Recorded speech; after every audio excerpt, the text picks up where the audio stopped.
حمد و ثنا کے بعد انتہائی واجب الاحترام قابل صد احترام بزرگوں اور دوستوں، یہ محفل میلاد النبی صلی اللہ علیہ وآلہ وسلم ماہ ربیع الثانی کے اس مہینے میں منعقد ہے، اور ماہ ربیع الثانی کی نسبت حضور غوث اعظم شیخ عبدالقادر جیلانی رحمۃ اللہ تعالیٰ علیہ کی ذات کے ساتھ ہے۔ تو آپ کی سیرت کے چند گوشے آپ حضرات کی خدمت میں رکھ کر اور پھر اللہ کے ولی کامل کے ذکر سے جو منتظمین محفل ہے انہوں نے اصال ثواب کے لیے اس محفل کا انعقاد کیا، تو ان کی والدہ مرحومہ مغفورہ کے لیے اس پاکان امت کے ذکر سے اصال ثواب کا اہتمام کرتے ہیں۔ میں نے کوئی لمبی چوڑی تقریر نہیں کرنی، مختصر گفتگو ہے، اور صرف اس نیت سے ہے کہ ہم نے حضور غوث اعظم شیخ عبدالقادر جیلانی رحمۃ اللہ تعالیٰ علیہ آپ کی ذات کو گرد کے اندر بند کر دیا ہے، جبکہ حضور غوث اعظم ایک مفسر تھے، محدث تھے، فقیہ تھے، عالم تھے، صوفی تھے، اور ایسے فقیہ تھے کہ جو مسئلہ بغداد کے بڑے بڑے مفتیان کرام سے حل نہیں ہوتا تھا اس کو حضور غوث اعظم حل فرمایا کرتے تھے۔ سب سے پہلے آپ یہ سمجھیے کہ 11ویں ہے کیا؟ لوگ کنفیوز ہیں، کوئی کہتا ہے بدعت ہے، کوئی کہتا ہے شرک ہے، کوئی کہتا ہے ناجائز ہے، کوئی کہتا ہے حرام ہے۔ 11ویں شریف اصال ثواب ہے، اور اصال ثواب کا وہ طریقہ ہے جس کو خود حضور غوث اعظم شیخ عبدالقادر جیلانی رحمۃ اللہ تعالیٰ علیہ نے اپنی زندگی میں شروع کیا۔ کس بنیاد پر؟ آپ نے فرمایا کہ میں نے 300 اعمال پر تحقیق کی اس عمل کو جاننے کے لیے کہ کون سا عمل ہے جو اللہ کی زیادہ قریب کرتا ہے۔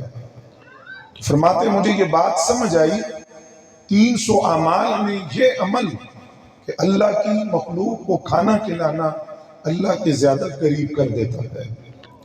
فرماتے ہیں لوگ مجھے دینار، درہم، سونا، چاندی، غلہ اور اجناس دے کر جاتے، خدا جانے میرے ہاتھ کی ہتھیلی میں کوئی سوراخ ہے کہ شام تک ایک درہم بھی باقی نہیں رہتا تھا اور میں اللہ کی مخلوق میں تقسیم کر دیتا تھا۔ لنگر خانقاہ غوثیہ پر پکتا تھا، آپ کے خادم جن کا نام مظفر تھا روٹیوں کا تھال لے کر حضور غوث اعظم کے دروازے پر کھڑے ہو جاتے اور وہاں سے گزرنے والوں کو آواز دے کر کھانے کی دعوت دیتے، اور یہ جو لنگر تھا حضور غوث اعظم اس کو نبی علیہ السلام کے نام پر تقسیم کرتے تھے۔ یعنی ہمارے دوستوں نے یہ محفل سجائی ہے، ہمارے دوست سال بعد محفل میلاد کا انعقاد کرتے ہیں، 11ویں والا پیر ہر مہینے حضور کا میلاد سجاتا تھا، تو وہ لنگر لوگوں میں تقسیم ہوتا، اور اس 11ویں کی مقبولیت کی دلیل یہ ہے کہ حضور غوث اعظم کا جو وصال ہے وہ ربیع الثانی کی 11 تاریخ کو ہوا، تو ایک نسبت کہ اصال ثواب کا وہ دن جو آپ نے مقرر کیا اور پھر آپ کا وصال بھی ماہ ربیع الثانی کی 11 تاریخ کو ہوا، تو ماہ ربیع الثانی کی 11 کو بڑی 11ویں کہا جاتا ہے۔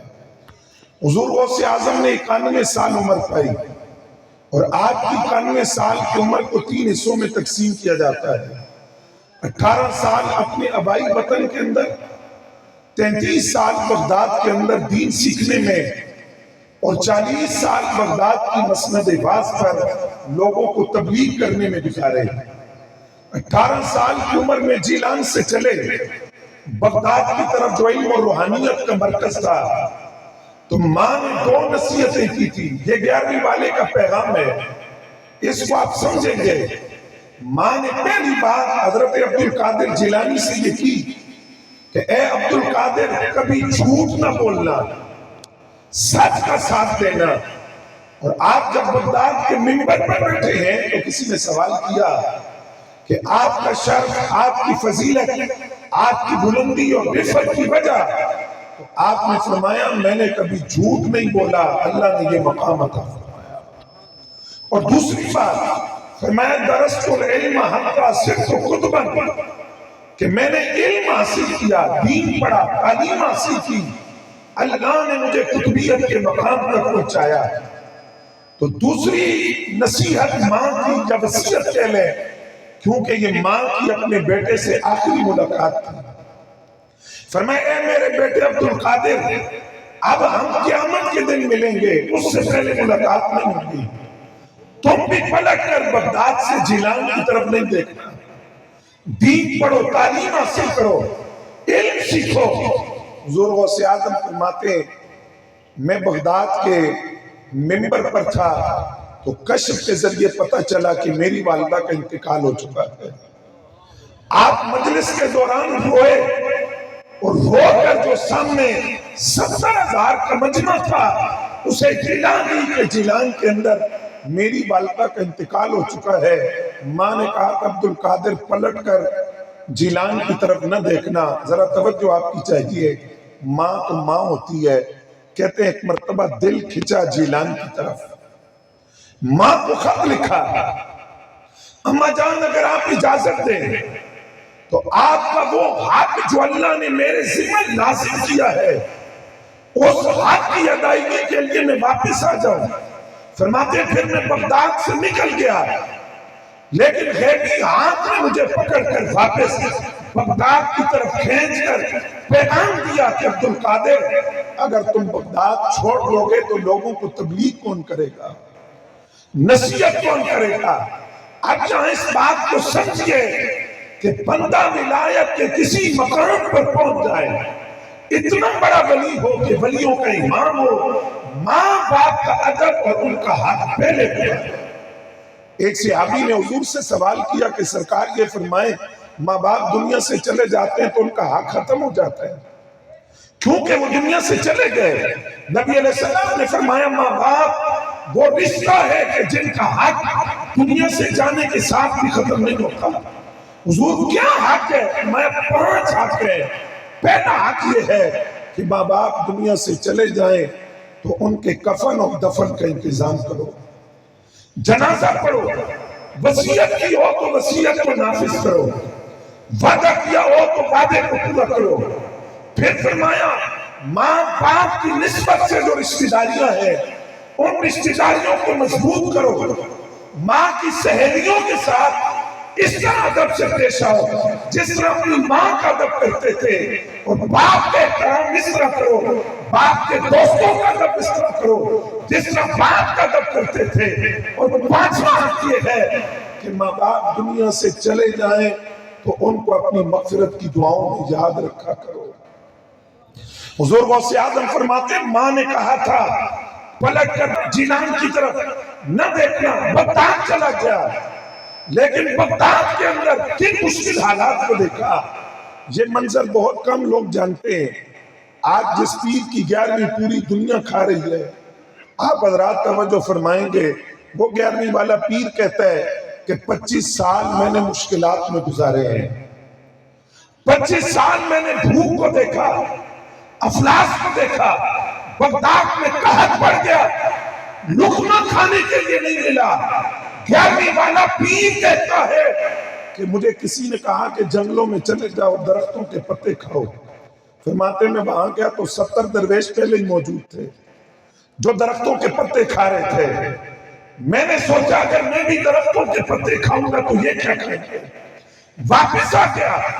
فرماتے بغداد کی مسجد یاسین کی، اس مسجد کے کونے میں بیٹھا، 11ویں والے پیر کا یہ لفظ سن کر رونگٹے کھڑے ہو جاتے ہیں۔ کہتے ہیں اس دن مجھے یقین ہو گیا کہ آج عبدالقادر کی زندگی کا آخری دن ہے۔ موت سامنے نظر آ رہی ہے، اور سان قطع ہو گئے، چلنے سے عاجز ہو گیا، سر چکرانے لگا۔ فرماتے جہاں تک کہ موت کو سامنے دیکھ رہا تھا، ایک آدمی مسجد میں داخل ہوا، اس کے پاس روٹی بھی تھی اور بنا ہوا گوشت بھی تھا، وہ میرے سامنے کھانے لگا۔ فرماتے ہیں وہ لقمہ اٹھاتا تو منہ میرا کھل جاتا۔ اپنے نفس سے کہا عبدالقادر توکل، اللہ کی ذات پر بھروسہ، کامل یقین رکھو، بے صبری نہیں صبر رکھو، اللہ رزق کا انتظام کر دے گا۔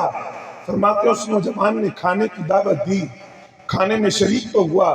ذرا آپ توجہ فرمائیں کہ آج ہمارے معاشرتی جھگڑوں کی سب سے بڑی وجہ، کہتے ہیں ضمیر کہہ رہا تھا کہ عبد القادر اللہ کا درویش کسی کے رزق پر نظر نہیں رکھتا، کسی کے رزق پر نظر نہیں رکھتا، تو دل مطمئن نہیں تھا، دعوت قبول کر لی۔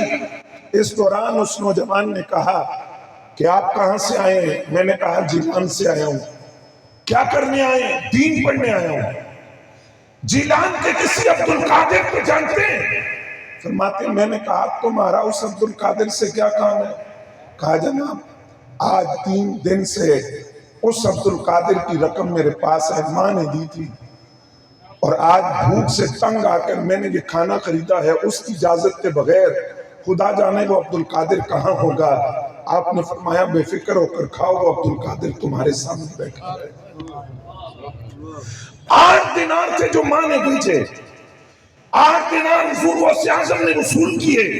وصول کرنے کے بعد وہ جو بندہ لے کر آیا تھا اس کو واپس کرتے ہوئے فرمایا یہ سفر میں تمہارے کام آئیں گے، اللہ نے جس طرح اب انتظام کیا آگے بھی کر دے گا، رزق کا انتظام ہو جائے گا، وہ رزاق ذات ہے، وہ میرے لیے انتظام کر دیتی ہے۔ فرمایا ان مشکلات کو دیکھنے کے بعد پھر وہ وقت آیا۔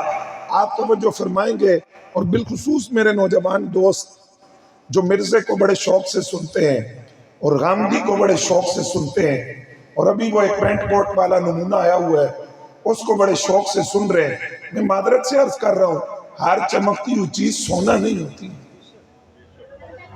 یہ صدیوں سے علماء آپ کے بزرگ جو بیان کر رہے ہیں، تو آج وہ نئی فکر کے پیچھے لگ کر آپ ان علماء کو غلط ثابت نہ کریں۔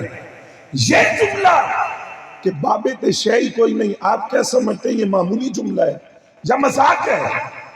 یہ اللہ کے ولیوں کی گستاخی ہے جن کی شان قرآن بیان کریں اور جن کا مقام پاک نبی لو اقسم اللہ لأبرہ کہہ کر بیان کریں کہ اللہ کے ولی کی شان یہ ہوتی ہے اگر وہ رب پر کوئی قسم اٹھا لے تو رب قسموں کو قبول کرتا ہے۔ حضور غوث اعظم کی زندگی کا یہ منظر دیکھیے حضرات ذرا۔ فرماتے میرے 2 کلاس فیلو تھے، ایک کا نام تھا ابن سکا اور ایک کا نام تھا شیخ عبداللہ۔ انہوں نے مجھ سے کہا کہ بغداد میں ایک اللہ کے ولی ہیں، ان کا نام ہے حضرت غوث، آؤ ذرا اس ولی کی زیارت کے لیے جائیں۔ ہم تینوں چلے۔ ابن سکا سے کہتے میں نے پوچھا تم اس ولی کے سامنے جا کر کیا کرو گے؟ اس نے کہا میں اس ولی کا امتحان لوں گا۔ کیسے امتحان؟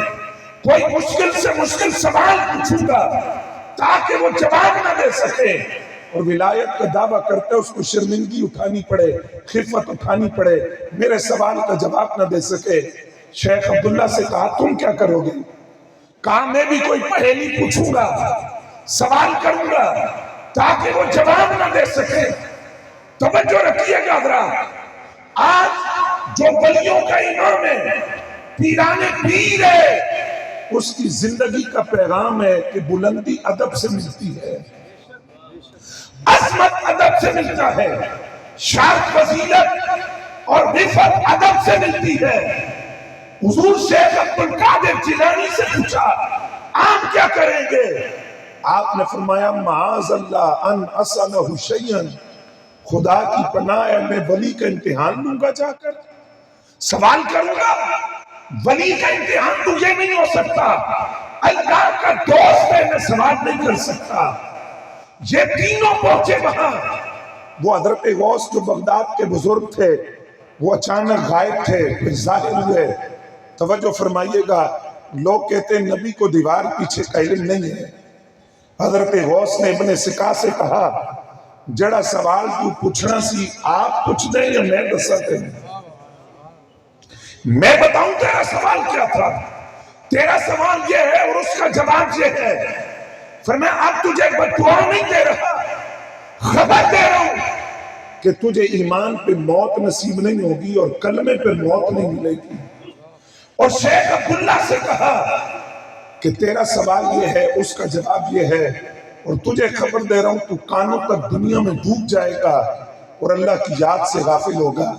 اور تیسرا حضور غوث اعظم فرماتے ہیں میری طرف دیکھ کر کہا عبد القادر جڑا ادب تو کیتا ہے وہ بھی میں دیکھے تو نے اللہ کو بھی راضی کر دیا اللہ کے رسول کو راضی کر دیا اے عبد القادر تمہیں میں خبر دے رہا ہوں تم بغداد کے منبر پر بیٹھو گے 70,000 کا مجمع تمہارے سامنے ہوگا اور تم اعلان کرو گے قدمی حاضری علی رقبت کل ولی اللہ کہ میرا یہ قدم ہر ولی کی گردن پر ہے اور اے عبد القادر میں وقت دیکھ رہا ہوں جب دنیا کا ہر ولی گردن جھکا کر تمہارے سامنے کھڑا ہوگا ادب سے مقام ملتا ہے ابن سکا عیسائی ہو کر مرا ولی کی بے ادبی کی تھی ولی کی توہین کی تھی شیخ عبداللہ وسیم بن کر دنیا کے اندر ڈوب گیا اللہ کی یاد سے غافل ہوا ولی کی توہین کی تھی